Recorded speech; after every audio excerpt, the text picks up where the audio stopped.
یہ خاندانی کا لفظ بھی ذرا بتا دوں میں اتنا کیوں استعمال کرتا ہوں فیملی پلاننگ والوں کو تپانے کے لیے. کیونکہ جب خاندان ہوتا ہے نا تو اس خاندان میں جو بندہ پیدا ہوتا ہے وہ کیا کہلاتا ہے؟ خاندانی. جب خاندان ہی نہ ہو تو پھر بھیڑ بکریاں پیدا ہوتی ہیں, انسان پیدا نہیں ہوتے. بھیڑ بکریوں کا کوئی خاندان, بولتے کیوں نہیں بھائی, نہیں ہوتا. پہلے زمانے میں رشتہ دینے میں سب سے پہلے یہ چیز دیکھی جاتی تھی کہ لوگ خاندانی بھی ہیں کہ نہیں ہیں. کون ہے بھائی تمہارا چاچا, کون ہے ماموں, کون ہے بھائی, کتنے ہیں بہنیں, کتنی ہیں, ہے ہی نہیں.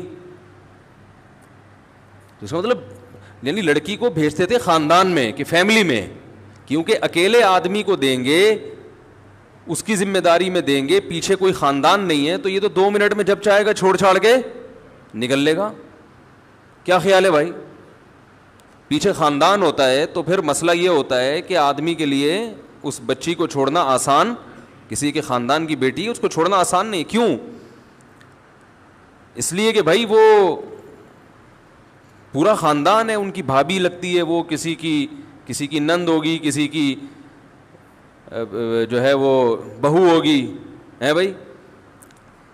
تو وہ پورا ایک فیملی ہوتی ہے نا کہ بھائی وہ پورے خاندان کا ایک فرد بنتی ہے, تو سب خاندان کی محبتیں اسے ملتی ہیں. اور اولاد ہو گئی تو اولاد کے بعد تو بہت سو وہ اولادیں بہت سو کی بھتیجی ہوں گی, بھتیجا ہوگا, بہت سو کا بھانجا ہوگا یا بھانجی ہوگی, تو وہ سب پھر پریشان ہوتے ہیں اس سے.